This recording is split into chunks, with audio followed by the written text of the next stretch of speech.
All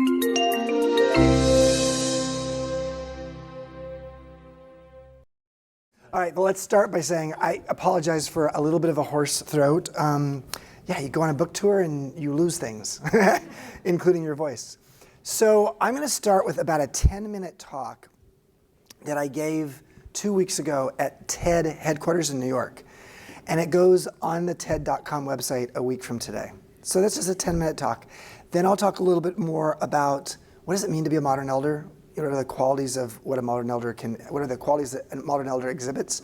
And then I'll talk about a little bit about what I think companies can do to actually foster more intergenerational collaboration and wisdom. Sound good? And then we'll do a Q&A. All right, so it was my third day on the job at a hot Silicon Valley startup in early 2013. I was more than twice the age of the dozen engineers in the room. I had been brought into the company because I was a seasoned expert in my field, but in that particular room, I felt like a newbie amongst the tech geniuses. So I did my best to be invisible. And then the 25-year-old wizard who was leading the meeting turned to me and asked, if you shipped a feature and no one used it, did it really ship? Ship a feature? Whoa, oy vey. I realized Chip was in deep ship because I had no idea what he was talking about. After an awkward silence, he mercifully moved on to someone else, and I slid down in my chair, and I couldn't wait for that meeting to end. That was my introduction to Airbnb 5.5 years ago. I had been invited by the 3 millennial co-founders to join the company to help them take this small tech startup, fast-growing tech startup, and turn it into a global hospitality brand, but also to be the in-house mentor for Brian Chesky, the CEO. So all that sounded good because I'd spent from age 26 to 52 being a boutique hotel entrepreneur, and I'd amassed a lot of hospitality knowledge. But after my first week at Airbnb, I realized that the brave new home sharing world didn't need most of my old school bricks and mortar hotel insights. A stark reality rocked me. What do I have to offer these young people? I've never worked in a tech company. I'm 52 years old and I'd never worked in a tech company at that point. I was reporting to someone 21 years younger than me, Brian, but I was also supposed to mentor him. I was the head of global hospitality and strategy. 5.5 years ago, I had never heard of the sharing economy, nor did I have an Uber or Lyft app on my phone. This was not my natural habitat. But I could have gone off and run for the hills or made fun or cast judgment on these young geniuses. But instead, I decided to turn judgment into curiosity and imagine how I could match my wise eyes with their fresh eyes. I sort of imagined myself or fancied myself a modern Margaret Mead amongst the millennials, sort of a cultural anthropologist. And I quickly learned that I had as much to offer them as they did to me. But the more I thought about it, the more I really noticed that the way we operate as respective generations, we often operate almost like isolated countries on the same continent. Yes, we share borders, but we don't necessarily trust each other enough to sometimes share our respective wisdom. Looking at the modern workplace, I've come to believe that creating a pipeline or opening up a pipeline of intergenerational wisdom could be the trade agreement of our time in the workplace. Almost 40% of us today have a boss that's younger than us, and that's only growing as a number. Power is cascading, and listen, I feel silly actually saying this part of the speech because you know it here at Google, but power is cascading to young people faster than ever before. Why? Because we are growing in our reliance on digital intelligence, what's called DQ. We have young people starting companies in their early 20s that become global giants by their 30th birthday. And yet somehow we expect these young, brilliant digital leaders to miraculously embody the relationship wisdoms and leadership skills we older workers have had decades to learn. It's hard to microwave your leadership skills and emotional intelligence. We have ample evidence that gender and ethnically diverse teams are often more effective. But what about age? It's a really important question. And it's one of the questions I posed a lot to various companies, because today we unintentionally have 5 generations in the workplace for the very first time. So maybe it's time to get a little bit more intentional about how we work together. A number of European studies have shown that that age-diverse teams can be more effective. And yet, only 8% of companies that have a diversity and inclusion program have expanded that program or strategy to include age as just as important of a demographic as, say, gender or race. Maybe they didn't get the memo. The world is getting older. One paradox of our time is that baby boomers are healthier, longer, vibrant, and we're in the workplace longer, and yet often feeling less and less relevant. Some of us feel a little bit like an old carton of milk with an expiration date stamped on our wrinkled foreheads. For many workers in midlife, this isn't just a feeling, it's actually a harsh reality if you lose your job and the phone stops ringing. For many of us, we feel like our experience might be seen as a liability more than an asset.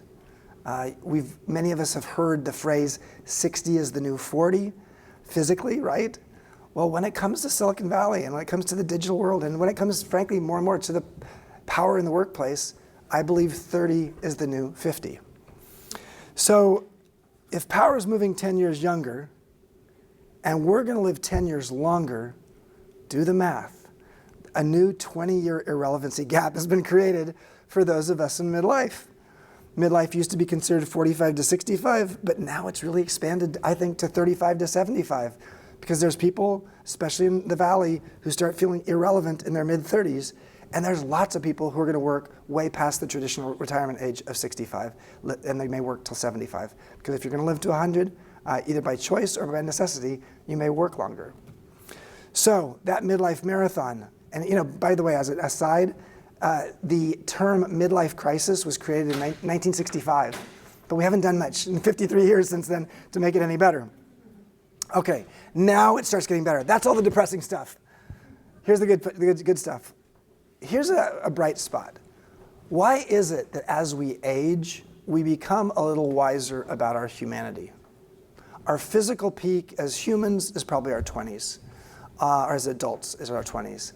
Our financial peak, salary-wise, is 45 in Silicon Valley. For the general population, it's about 50 to 52. But our emotional peak actually happens in midlife and beyond, because we start to develop pattern recognition about ourselves and others. So how do we actually, so the question is, how do we actually help companies tap into that potential midlife wisdom while also nurturing their young, brilliant digital natives? I think the most successful companies today will figure out how to create a powerful alchemy between the two. Here's how the alchemy worked for me at Airbnb. I was assigned a sharp young partner, Laura Hughes, to be my partner in creating the hospitality department. I oversaw about 8 different teams at Airbnb. Hospitality was one, strategy was another, etc. But I'll focus on hospitality for now. Early on, Laura Hughes, my partner, saw that I was a little lost when it came to technology. And so she often sat right next to me at meetings. And when I heard words that I didn't understand, I'd write her a note and she would be my tech translator. She spent 4 years here at Google before a year and a half at Airbnb when I met her, and she was 27 years old when I'd met her. Like many of her millennial cohorts, she had been elevated to a role of being a manager way before she ever had any formal leadership training.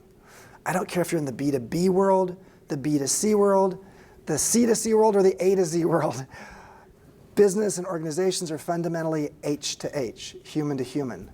And yet, Laura's approach to leadership and management had been formed in the technocratic world. It was all about accountability charts and business roadmaps and metrics and metrics and metrics. And that's not bad. I could get shot if I say that too loudly here at Google. Not bad, but it needed to be dosed with something else.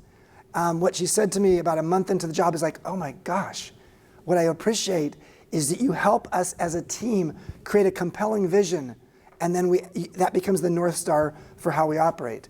And she said, your fact knowledge, Chip, isn't all that valuable here.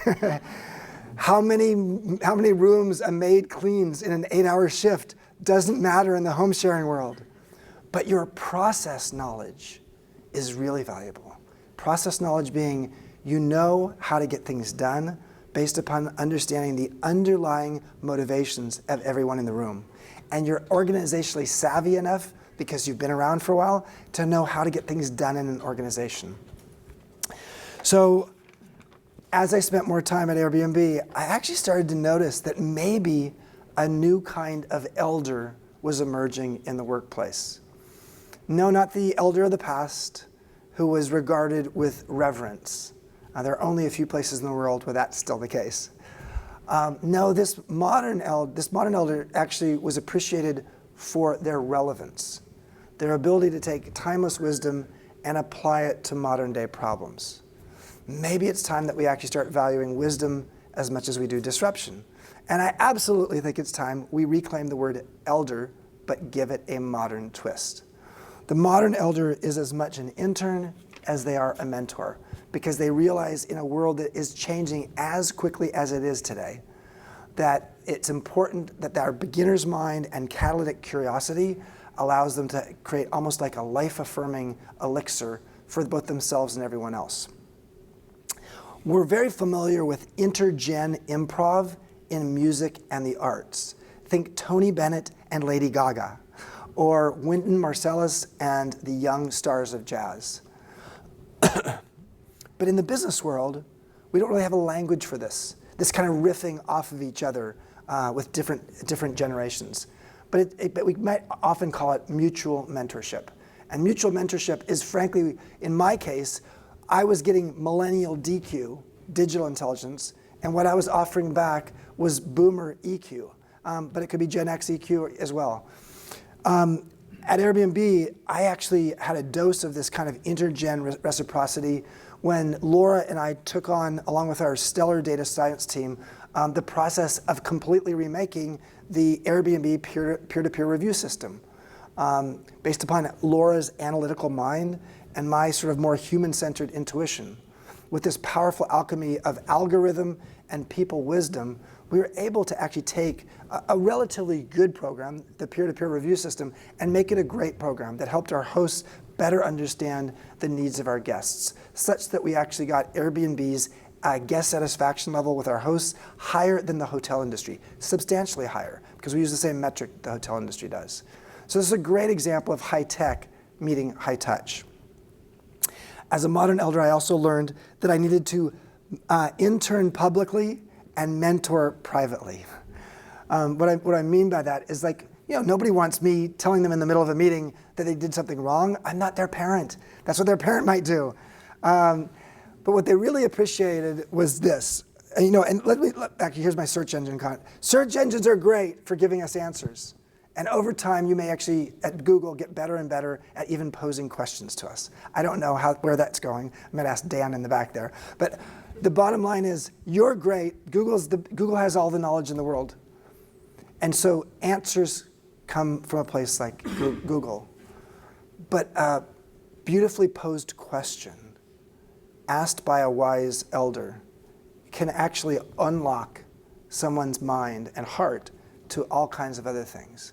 And so I actually do believe that a wise elder, a modern elder, can actually have that finely attuned heart and mind that can actually open up the possibilities for someone younger than them.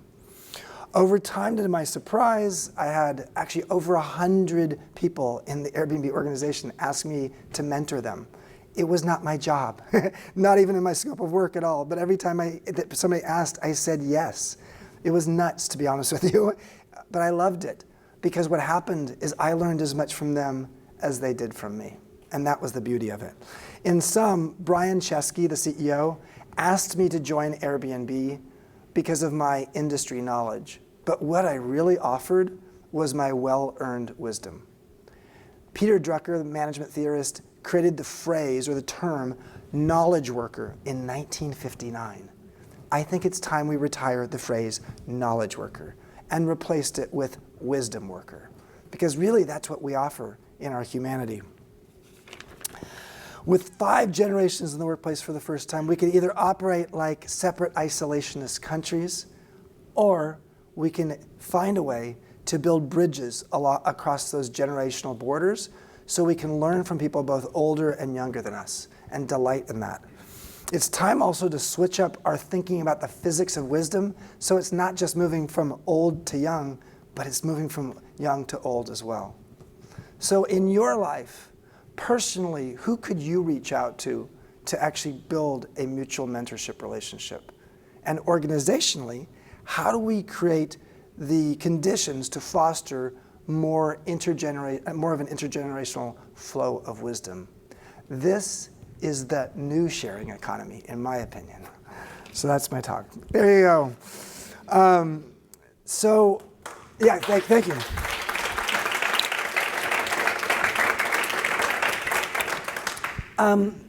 So let me talk for a few more minutes and then we'll open up for questions. The idea of a modern elder really made me sick. The first time I heard it, someone said, "You're like my elder." I was like, what did I do wrong? Because elder sounded like elderly. And of course, here's the thing is, 50 years ago, elder was elderly. 50 years ago, the average age of when someone actually went into a nursing home was 65. Today, it's almost 85. So we have actually created a new period of life. Longevity in the US in the year 1900 was 47 years old. By the year 2000, it was 77 years old. We added 3 decades to US average longevity in 1 century. But we have done 0 to actually define this period of life that is pre-elderly and midlife and a little bit later. I'm 58 this month, absolutely right in the middle of it. But as I said earlier, I actually think there's a lot of people in the middle of it, in the sense that when you have, especially in Silicon Valley, a growing young population of people who are very smart, being able to figure out how do you match that smart young talent with people older who might be able to actually offer something is, I think, one of the most interesting HR and leadership opportunities of the 21st century in the workplace. What I'll say is that the book, I think you're all getting books. Yeah, maybe? We have a few copies left. Okay, there's a few copies left. Okay. Hopefully you're going to get the book. And what you'll see is there are 4 lessons in the book. And I'll just go through those really quickly. And then I'll finish with just one organizational thought. Because I think Google actually is a role model for the organizational thought. So the 4 lessons I learned was, number 1, evolve. If you're in midlife, and I'm defining midlife 35 to 75, it's a wide definition. The number 1 thing you need to be able to do to be able to rewire yourself and reframe your mastery is to evolve. And evolve basically means you actually need to be willing to actually shed part of your historical identity and your historical knowledge. It doesn't mean it goes away forever. It just means you don't show up with that. I was the CEO of my own boutique hotel company, as Karen said, Joie de Vivre. And we created 52 boutique hotels, a few of them down here. Actually, we were the biggest hotelier in Silicon Valley and San Francisco, or the Bay Area. So I was the CEO for 24 years, took a company from 1 to 3,500 employees. I sold it, I had a couple years off, and then I was like, okay, what am I doing next? And then Brian Chesky approached me. If I had gone into that job thinking of myself as the CEO, it wouldn't have worked. Brian and I were lucky enough 2 nights ago to be on the stage at the Marines Memorial Theater with 500 people in the audience, giving a talk together, Brian and me, just saying, how did this work? How did a millennial and a modern elder come together to help create a business plan that was able to flourish? So part of it was me being willing to say, I used to be the sage on the stage, and now I'm the guide on the side. And what that meant is I had to right-size my ego. I needed to just realize that the last thing Brian needed as a leader, 21 years younger than me, was having me in meetings say things that he should be doing differently. Obviously, that needed to be the mentoring privately. But more than anything, I needed to also evolve my knowledge, which brought me to the second lesson, which is to learn. So a lot of times people in midlife need to evolve, but then they actually have to say, I'm willing to learn. I'm going to be a lifelong learner. I'm going to learn more now in my 50s than I did in my 40s. Now, that breaks conventional wisdom. There's an element that we think, okay, as you get older, you just have less to learn, partly because it's almost thought that you have a bottle and it's full. I don't have any more space. There's no more space to put more knowledge in it. And that's, in terms of how our brains work, that's not how it works. So sometimes you have to pour out a little bit also in order to make some extra room. So learning is a really key part of that, and that's chapter 5 in the book. The third lesson I learned was collaboration. And one of the things that's so interesting, and I love, in the book I do talk about Project Aristotle, which was the collaboration project here, or the study of what makes successful teams and effective teams. Interesting thing just to look at, that collaboration is so essential. And yet when I joined Airbnb, one thing that was most noticeable, Karen and I were just talking about meetings and studying meetings, what works and what doesn't. Oh my gosh, the meetings at Airbnb were really, really hard to sit through because they weren't really well organized, and there was not a collaborative spirit. There's a lot of evidence in studies that have shown that, frankly, put a couple women in the room and put a couple older people in the room, and tends to lead to, not always, to a more collaborative team. And it's partly because there's a little more empathy. Oh, she's laughing. Okay, do you agree? Yes? And I think what we need to know about that is collaboration is essential for any company. And so one of the things that I really heartily recommend to people who are in midlife and remaking themselves is to really speak to how have they used their EQ, which can grow with time, in a way that actually shows that they have collaboration skills. And then the fourth lesson is counsel. And that's actually the lesson that most people go to first. You're older and you sort of feel like, well, I'm here to advise people. I'm here to mentor people. And honestly, if that's what you're going to lead with, and you haven't done the other three first, people will maybe think that you're either their preacher or their parent, because you're going to actually maybe be lecturing. And there's a beautiful old phrase, knowledge speaks and wisdom listens. And one of the things that a lot of people don't know, and I only learned 2 months ago, is that the owl is perceived as the wisest bird or animal in the forest. Why? Because it has the most finely attuned sense of hearing. So wisdom is about listening. And it's about listening not just to the story, but for the story. And the difference is, for the story gets beyond the literal. It allows you to actually see what are the common threads that you're hearing from the person. In sum, because I started writing this book, and I started feeling like, wow, I started interviewing. My story is unusual because I was asked by the founders at age 52 to join them. Most people at 52 are not asked to join a tech company if they've never been in a tech company before. So I'm lucky. I went out and I interviewed 150 other people and said, tell me what's your experience, and most of the people in their 40s and 50s, about being in midlife. And I heard a lot of anxiety and bewilderment. And I heard a lot of people saying, you know what? I don't know how to get through this time. And I started thinking about it, and I said, man, you know what's interesting is we as a society have historically helped people through transitional times by creating rituals or celebrations. Like puberty, it's bat mitzvah, bar mitzvah, quinceañera. You're going to go from adolescence to adulthood, you have a commencement ceremony, you graduate from something. You actually are going to get married, you have a wedding. You're going to have a baby, you have a baby shower. You're going to die, you have a funeral. But between baby shower and funeral, nada, nothing. And back when the longevity was 47, didn't matter because midlife was 24. But midlife today is, who knows, somewhere around 50, 55 maybe, who knows? And we have nothing to address the transitions that happen in midlife. What are those transitions?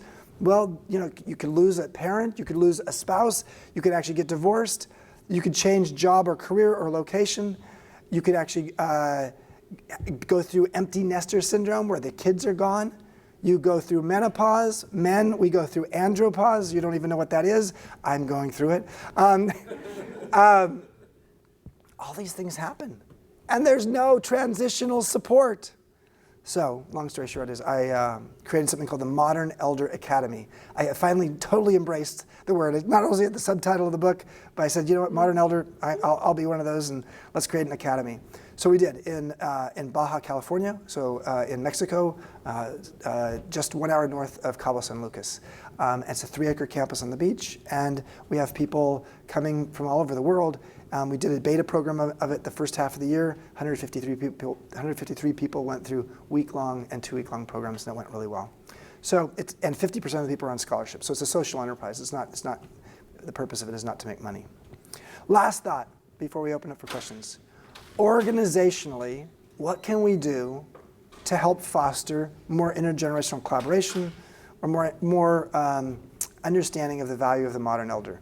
2 thoughts. Number one is, one thought is to start with, okay, if you have new hire buddies in a company, consider how do you actually match people who don't look much alike, not gender, race, age, etc. How do you help foster that even in the early days of someone joining a company?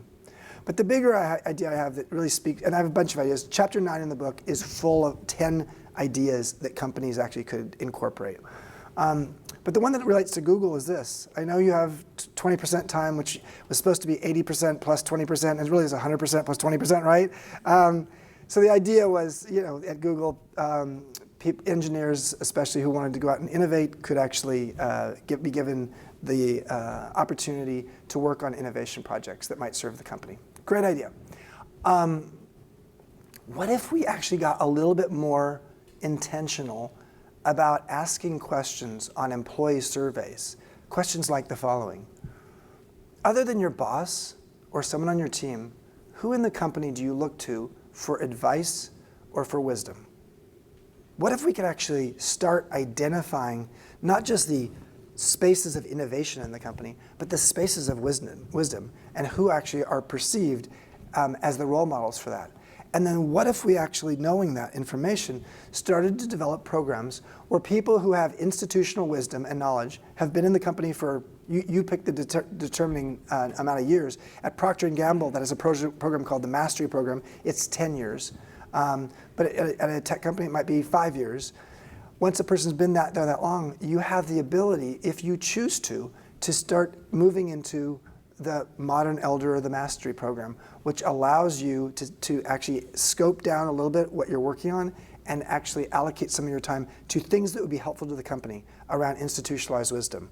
Could be in-house mentorship, but in many cases it could be actually sitting in, the way Procter & Gamble does it, you actually go sit in on teams and you actually join teams, because if you have collaboration skills and if you have institutionalized wisdom about how Procter & Gamble has innovated, you actually offer that to the teams. So it's just an idea, because I really think that if Brian had said to me, knowing that there are 100 people that I was mentoring over the course, not all at the same time, but over the 5.5 years I've been there, if Brian knew how much time that was taking, and he knew I could actually somehow scope down my primary responsibilities so that I could have spent either 20% or maybe even 50% of my time on just helping create that invisible productivity which a modern elder can provide, because there's a lot of evidence that if you are doing this well, you're not just productive yourself, you're making other people and teams more productive as well. If I could have done that, I probably wouldn't have, at around my 4-year anniversary, said, Brian, I need to move to a strategic advisor role, because this is just too much.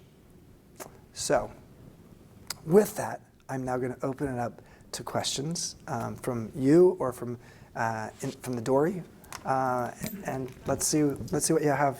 Questions or comments? First off, thank you, Chip, for coming. Yeah. I think that everyone, regardless of age, benefits a lot from hearing about your experiences. So I'm curious if you're willing or able to share some of the advice that you gave Brian Chesky, like Sure. some of those, private one-on-ones or public meetings. Well, I mean, that's a big general. First of all, Mike, thanks for the question, and that's a big question because it really depends on context. I'll answer the question, but I'm going to suggest something to you. Just this afternoon, the Commonwealth Club put online, I know it's online because I saw it on Twitter, I put online our Commonwealth Club talk from 2 nights ago. Honestly, that Commonwealth Club talk was almost like being a fly in the room of Chip and Brian. So Brian would come over to my house almost every weekend, and I have a cottage in the backyard, and we would do long meetings there. Because during the week, what we found is it was really hard for us to have substantial time together because both of us were pulled in too many different directions. So the Commonwealth Club talk speaks to all of that, what you're asking about. So let me say so if you really are interested, watch it. It's an hour talk. I would say some of the advice I gave him was the following. One piece was this. We spend the first half of our life accumulating, and we spend the second half of our life editing. That's my point of view. And what I mean by that is you often see it with people with their homes. The kids leave, and then, okay, you want to downsize. You see it with people sometimes with their friends and their interests. They actually want to get more focused on certain things because we have stuff and we have knowledge and we have all of these different responsibilities, and then around 45 or 50 we say, this is too much. I need to edit it down. That editing capability is really valuable when someone younger who has a lot of options is able to prioritize. One of the things I think I helped Brian with was when I joined the company in early 2013, we had 30 strategic initiatives. No one in the company, including Brian, could recite the 30 strategic initiatives. So I led our offsites. Whenever we did offsites with the senior leadership team, I usually led those. And so our second one that I led was in New York in September of 2013. And we had 23 strategic initiatives we were going to have for 2014. I was sort of nuts. And I said, okay, there's a dozen on the leadership team. Let's come together and make a decision of what are the 4 that we're going to actually bet on for next year. And let's focus on those, and let's make sure everybody in the company knows those are the 4, and then we have regular opportunities for people to understand how each of the 4 are doing. It's so simple, but honestly, when you're in the midst of a company that's growing and more than doubling in size every year, you end up doubling the number of initiatives. So I think prioritization and editing were particularly essential in my involvement with Brian. I think another one was helping Brian understand that the level of stamina that he has as a leader, and he's a big, he's a short but stout and very muscular guy who sort of powers through things. And not everyone's like Brian. And I think I'll never forget, I think it was the first Thanksgiving I was in the company, and the senior leadership team, we've been working like 70, 80-hour weeks. And I said to Brian, let's make sure that no one talks to each other over Thanksgiving. But also on Wednesday before Thanksgiving happens, the day before Thanksgiving, I want you to send wine, flowers, whatever, to the spouses and families of everybody who's on the leadership team. Because they're the ones who are at home saying, why the hell did you take this job? And so that kind of thinking of like, okay, it's not just how do we mellow people, but like what are the collateral damage in a family when people are working this hard? So those are a couple of simple things, but I will tell you that Commonwealth Club, man, the moderator was a woman, Julie Hanna. She's an Egyptian technologist, and she's the executive chair of Kiva. And she did a great job. She did a really great job of pulling it out from Brian and me. So. What is the Commonwealth Club? Commonwealth Club's it's a 115-year-old club in San Francisco that brings thought leaders from around the world to come give speeches and things like that. So yeah, thanks. Great question. Who else? We can use a Dory question, and then we'll come back to live. So there's a question that says, with the arrival of several young founders, the culture of Silicon Valley changed in the 21st century. Only technical intelligence seemingly mattered. Yet the simple wisdom to ask, why are we doing this, can save a company millions. How do we get our leaders to understand the value of wisdom? Wow. What's this person's name? It's anonymous. Anonymous, I love it. There's so many anonymous people with that name here at Google. No, I'm kidding. So what I love about your question, Anonymous, is you asked a why question. One of the things I learned in my 5.5 years at Airbnb is that most of the time, senior leaders in companies ask what and how questions, which are optimization questions. Whereas why and what if are bigger, almost existential questions. They're frankly very inefficient questions because they actually require a bigger, broader answer. And so they're not all that well liked when they come up in a meeting, but that's what the questions I asked. I asked a lot of why and what if questions, which is, I think, really valuable because being able to ask these sort of formative questions that might sound naive, once I realized I was an intern as much as I was a mentor and I was a learner, I could feel comfortable asking sometimes naive questions. So what I would say I think that Joe Gebbia and I, who's the co-founder, we did a fireside chat yesterday at Airbnb. And one of the things we talked about was the fact that there's almost a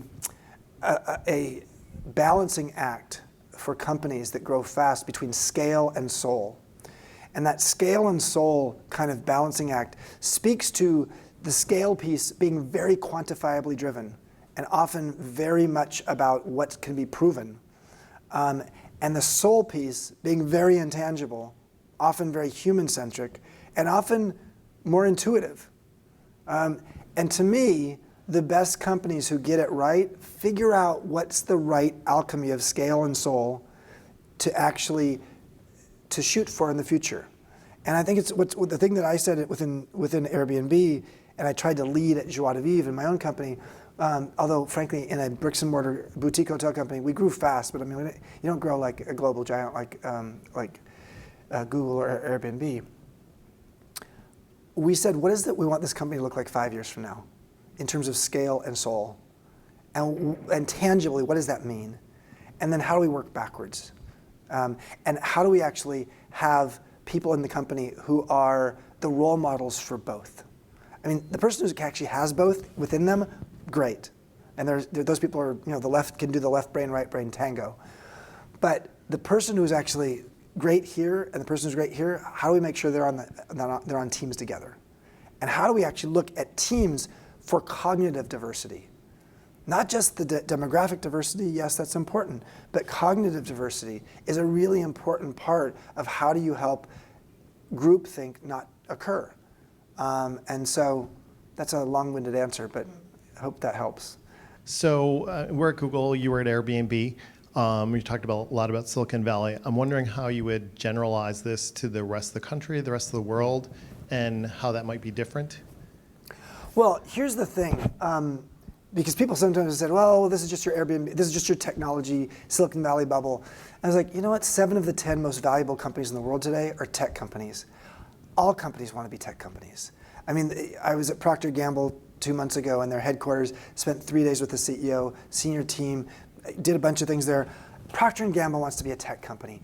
And what I mean by this is what's going on here and what goes on in the tech world and what goes on in terms of showing value, what companies actually create value, frankly, in the stock market, is what all those other companies want to actually imitate. So what I want to say is, and you see it sometimes in mistakes. Ford Motor Company hired a 34-year-old CMO. Nothing wrong with hiring a 34-year-old CMO if they could actually do the job well.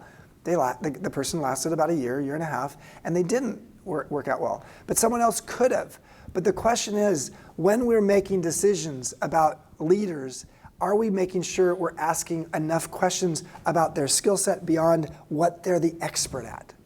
Somebody can be an expert at something particular, and then they grow because they're so good at that, and they don't have the balance of the other skills to actually pull off growing in leadership like they do.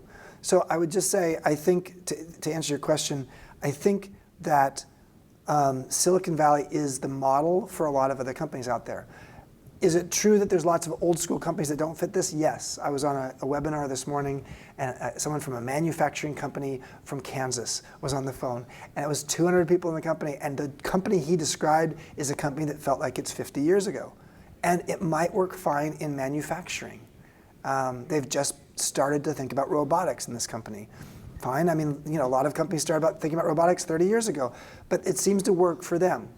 But that small company in Kansas is not the role model for a lot of other companies around the world. So I think how we do things here, we need to, the more you know you're a role model, it's like being a parent. The more you actually have to watch your behavior. So. If I might, another question. Yeah. For you, transitioning from being CEO to being mentor, intern, what are some areas that you needed to grow that you found yourself saying, wow, this is different? Just some thoughts on what you needed to improve or what surprised you? Two things I've already said, and then I'll say others. One is my ego, just right-sizing my ego, realizing that it was time for me to actually focus on being not interesting, but interested. And so that I was very interested in how I supported them. So that was one. Second thing, the idea of being a learner and the idea of like, okay, in my 50s, maybe, what is it? What would happen if in my 50s I'm having my biggest decade of learning? That was it as well. But I think beyond that, I think one of the things that happens with our brains as we get older is, yes, it is true, our recall is not as good as it used to be. So memory and quickness goes away. But one thing that a lot of people don't know is as your brain ages, you start getting all-wheel drive. All-wheel drive means you actually do the left brain, right brain tango more easily. What does that mean? It means you actually are able to move amongst your whole brain more quickly and adeptly than when you were younger, when you were more focused. Okay, what is that? What's the benefit of that? In a company, the benefit of that is it means it gives you holistic, systemic thinking that allows you to get the gist of something. So what I started to see at Airbnb and with my why and what if questions was, okay, I'm hearing something here. I'm not sure everybody else is seeing the pattern recognition that I'm seeing. And therefore, I'm not listening for the precision of that particular thing. There are a lot of other people in the room who will do that. I'm actually looking for the holistic questions. And so that was a shift for me. I was a pretty, I was a very, I was focused on transformation in my old company, but I became more and more of a sort of bigger thinker, which can be, dangerous if you're just the bigger thinker and you're not able to sort of give solutions as well. But I think that shift into that sort of the Socrates role, as one person said to me, like you've become Socrates talking to the walking through Athens, or he was in Greece, right? Yeah. So you're asking really interesting questions, and I think that was a shift for me because actually when I was younger, I wanted to be the smartest person in the room, and therefore I actually tried to be the fastest to answer the questions, and that's what I would do. And actually, I wasn't doing that at Airbnb as much, so. I have one question. Regarding retirement, what's your take on knowing we're living longer with a third of life and wanting to do more as we've learned and we're in our 50s and growing that way? Do you think that we need to be rethinking retirement on an individual level, or is it something more like systemic to have companies changing that and like a bigger movement? What's your take? Lots of thoughts there. Thank you, Rachel. So first of all, the way we've defined life historically is learn, earn, retire. Typically learn till you're 25, earn till you're 65, and then retire till you die. That's the model that I grew up with. If you're younger than 40 today, you might look at that and say, no way, that's not my model. And it's true. Young people have a whole different perspective on their lives, partly because they know they're going to live longer, partly because they're not climbing corporate ladders like we did. And it's all good. I would just say for younger people, you've got the right thinking. Because there's also something called the U-curve of happiness, which is when people actually are least happy in life, which is typically, sorry to say for you, people in your 40s, it's your 40s, but the less you actually are locked into doing things that you didn't necessarily want to do, but because it was just the conventional path, the less likely you have disappointment in your 40s. So what does all that mean? It means thinking of your life as a portfolio, and you being able to curate your own life and being a little bit of a freelancer of how you think about it, and knowing that you might take a year off, do a sabbatical in your 40s or your 30s, or you might go back to school in your 50s. All of that is on the table today, and all of that's good. because what I think we're going to see is more and more people in their 70s in the workplace. And that may sound weird, like the person who checked me in at my hotel was a 75-year-old. You know, we're going to see more of that, especially in this country if our employment situation is what it is and immigration doesn't open up much. We're going to have a necessity to actually find new sources of employees. What does that mean for companies? I think what it means for companies is more and more companies need to respect the fact that when people want to actually start winding down, they don't want to just be on the conveyor belt to a cliff. I was 100% an employee last week, and this week I'm 0% because I've retired. You know, there's a lot of evidence that shows that when people retire, their health conditions actually don't get better. They actually get worse. And there's a lot of reasons for that. So what do I think that means? I think the idea of people moving from 5 days a week to 3 days a week, and maybe then 2 days a week over the course of 3 or 4 years, is something for companies to consider. Additionally, especially for those people who have great institutional wisdom. Because that institutional wisdom, I mean, that's my role at Airbnb now. I'm an old timer at Airbnb, not because of my age, but because I was the 350th employee in that company that now has 5,000 employees 5.5 years later. And only 100 of the 350 are still there. So the fact that I'm a strategic advisor and when I come to the office, I am pulled in different directions because people know I have a little bit of awareness of how that works or this works, is a good thing for the company. So thanks for the question.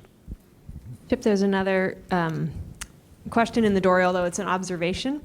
I want to read the observation and then ask a question about it. Yes. And then we'll go back to live questions. So the observation is you're making some assumptions based on your own experience. Older people at Google are probably quite technical, and if we weren't, we wouldn't be here. Agreed. And so the question I would follow that observation Yes. with, I think it's a fair observation, obviously. The question I would follow that with is, in your case, you were able to, in a sense, use the trade with Laura, where she taught you technical Yes. competence or language, and you were able to kind of trade that for your wisdom and experience. If you come in with a more equivalent technical groundwork, in a sense, you don't have that trade to offer. Well, it's not as obvious. Yeah, it's not as obvious. So how do you, what would you say in response to that in terms of looking for other ways to establish that kind of mutual relationship? I'm so glad someone called me out on it. Let's just start by saying, yes, I'm talking in generalities here. And in the average population as well. I was at a Summit Series event in Utah speaking about wisdom, and here was Kevin Kelly, co-founder of Wired magazine, 66 years old, talking to a bunch of generally people in their 20s and 30s about the future of technology. And then right after him was a guy named Ryan Holiday on stage who has written a lot of books about wisdom. So it was the 31-year-old talking about wisdom and the 66-year-old talking about technology. So let's be clear, this is not across the board. Everybody doesn't fit this profile. I think the bigger question is that you ask, Karen, is how do you figure out what it is you have to offer or what it is that you're looking for from someone else? And I think the subtleties of that so often have to do with what you see in a meeting. It literally could be somebody who runs a great meeting. And so this is not an EQ for DQ thing. It's just like, that person runs a great meeting. And I have a hard time running meetings. I'm just gonna see if they wanna have some coffee and just talk with them about like what are their like 4 or 5 best practices for running a meeting. Or it could be something else. I mean, the specifics of it aren't important. What's relevant is the willingness to go and ask someone else if they could give you some tutelage. And I think the more we create the culture in companies where people feel like that's okay, and the idea of mutual mentorship might grow out of that, that's all we can ask for. Tribal knowledge versus institutional wisdom. When you said institutional wisdom, I heard tribal knowledge and. Did you say tribal or tribal? Tribal. Okay. Just the modalities. You keep talking about mutual, like meeting face to face, mutual collaboration, mentorship kind of arrangement. How about the other modalities of like we talk about knowledge transfer, teaching seminars versus writing documents and things. What has your experience been of the balance of getting wisdom effectively communicated through other forms than just face-to-face? We live in an era where you better have other forms available to you for sure. I mean, I think a few years ago, after I sold my company, I created a company called Fest 300.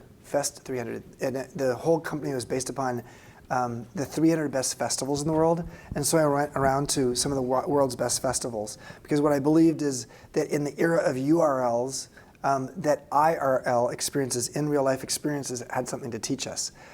So you have to acknowledge that my bias is quite strongly the IRL experience of in real life. And part of the reason for that is because there's the kinds of, our mirror neurons work differently when we're face to face with someone than literally when we have a screen and we're doing a video call.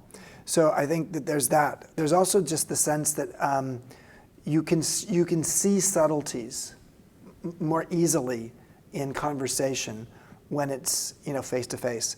But let me say at the same time that I think the technology around how you understand who you're talking to and what the experience is probably so early stage at this point, such that 10 years from now, the ability to have your mirror neurons kicked in more when you're talking to someone, when it's with a screen, may be better.